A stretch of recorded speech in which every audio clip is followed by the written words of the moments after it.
Hi guys, അപ്പോൾ നമുക്കിന്ന് day 3 meal plan കണ്ടാലോ. അപ്പോൾ നമ്മൾ ഡേ 1ഉം ഡേ 2ഉം കവർ ചെയ്തിട്ടുണ്ട്. അപ്പോൾ ഡേ 3യിൽ ഞാൻ എന്തൊക്കെ ഇൻക്ലൂഡ് ചെയ്തിട്ടുണ്ടെന്ന് ഞാൻ ഇതിൽ ആഡ് ഓൺ ചെയ്തിട്ടുണ്ട്. അപ്പോൾ വേഗം ഇപ്പോൾ നമുക്ക് വീഡിയോ കണ്ടിട്ട് വരാം. അപ്പോൾ ഇത് ഏത്തക്കായയുടെ പൗഡറാണ് കേട്ടോ. നമ്മൾ കണ്ണങ്കായയും ഏത്തക്കായയും വീട്ടിൽ തന്നെ മേടിച്ച് പൊടിപ്പിച്ച് വെച്ചതായിരുന്നു. അപ്പോൾ കണ്ണങ്കായ കഴിഞ്ഞു. ഇതൊക്കെ നമ്മൾ ആദ്യം കൊടുക്കുന്നതാണ്. ഇൻട്രൊഡ്യൂസ് ചെയ്യുമ്പോൾ ഫസ്റ്റ് ഇൻട്രൊഡ്യൂസ് ചെയ്യുന്ന കണ്ണങ്കായയാണ്.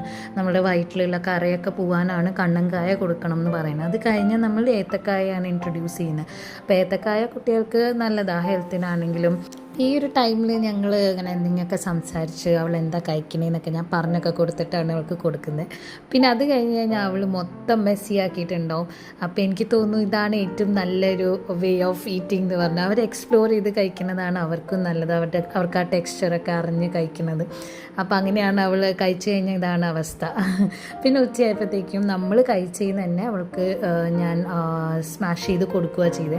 അപ്പോൾ റൈസും ദാലായിരുന്നു. ദാല് ഉപ്പൊന്നും ഇടാത്തതാണ് കേട്ടോ. അപ്പോൾ അതിൽ നിന്ന് അവൾക്ക് ചെറുതായി സ്മാഷ് ചെയ്ത് കൊടുത്തോളൂ. പിന്നെ ഈവനിങ് ഒക്കെ ആയപ്പോൾ ഞങ്ങൾക്ക് പുറത്ത് പോകുന്നതുകൊണ്ട് സെർലാക്കായിരുന്നു ഞാൻ എടുത്തത്. അപ്പോൾ ഇത് ഫീഡർ സ്പൂൺ ആകുമ്പോൾ നമുക്ക് ഫീഡ് ചെയ്യാനും എളുപ്പമായിരുന്നു.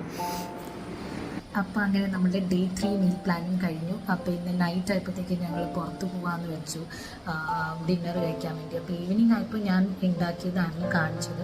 അപ്പോൾ അത് അവൾക്ക് കഴിക്കാൻ പറ്റുമെങ്കിൽ കഴിക്കട്ടെ, ഇല്ലെങ്കിൽ ഞാൻ ഫീഡ് ചെയ്യാൻ തന്നെ വെച്ചു. അപ്പോൾ ഫീഡർ സ്പൂണിലാണ് എടുത്തേക്കുന്നത്. അതാകുമ്പോൾ നമുക്ക് ഫീഡ് ചെയ്യാൻ എളുപ്പമാണ്. അപ്പോൾ വീട്ടിലാകുമ്പോൾ അവൾക്ക് ഇഷ്ടമല്ല ഫീഡർ സ്പൂൺ. അപ്പോൾ നോക്കാം ഇന്ന് കഴിക്കുമല്ലോ എന്ന്. അപ്പോൾ അത്രയും ഉണ്ടായിരുന്നല്ലോ അവളുടെ ഡേ 3 മീൽ പ്ലാനിൽ. നാളെ ഞാൻ ഡേ 4 മീൽ പ്ലാനായിട്ട് വരാം. അപ്പോൾ ടിൽ ദെൻ ബൈ.